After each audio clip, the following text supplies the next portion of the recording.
What happens when you break a rule you didn't even know existed? It is a sinking feeling we all bump into.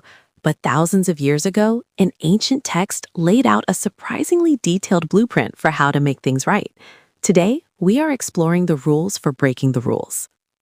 To really understand the solution, we first have to get super specific about the problem. This ancient law isn't for deliberate rebellion.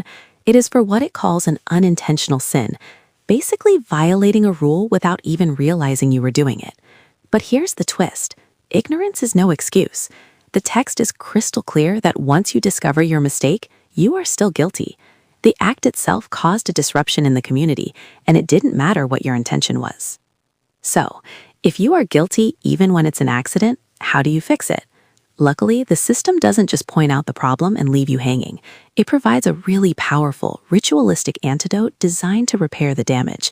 And let me tell you, this was way more than just saying, "my bad." The sin offering was a formal, physical ritual. The entire detailed process leads to one single outcome: purification and forgiveness. It was a clear path back to being in good standing. But here's where this gets fascinating. This wasn't some one-size-fits-all solution. The system was surprisingly sophisticated, with a remedy tailored specifically to who made the mistake. The required sacrifice operates on a sliding scale, directly tied to a person's level of responsibility. It goes all the way from a young bull for the high priest down to a sheep for a regular person. The core idea is simple. The more influence you have, the greater the cost of your mistake. Let's zero in on the top of that scale.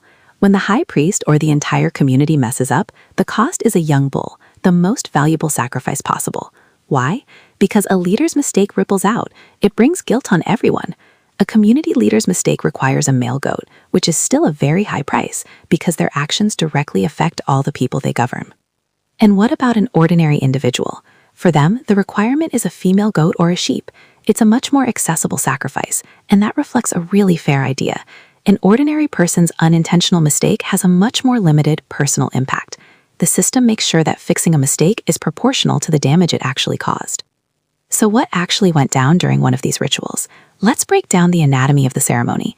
The goal is atonement, making them right with the Lord and restoring broken balance. There's a fascinating little detail in the most serious cases. The priest would sprinkle the blood exactly 7 times. In the ancient world, the number 7 symbolized divine perfection and completeness. This wasn't a token gesture. It signified a thorough, total purification of the space. The whole ceremony is a symbolic journey. It kicks off with identification, where the sinner presents a perfect animal.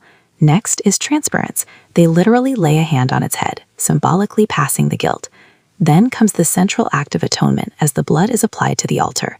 Finally, in the last step of purification, the rest of the animal is taken completely outside the camp, symbolizing the total removal of the sin from the community.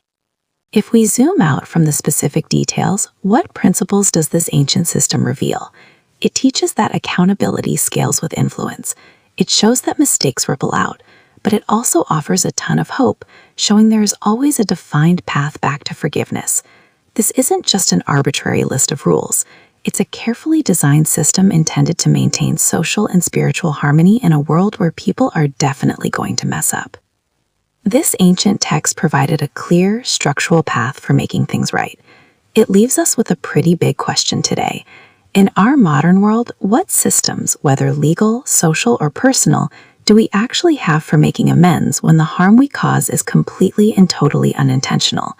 And do we hold our leaders to a higher cost for their mistakes? Take a moment, breathe, and let them sink in.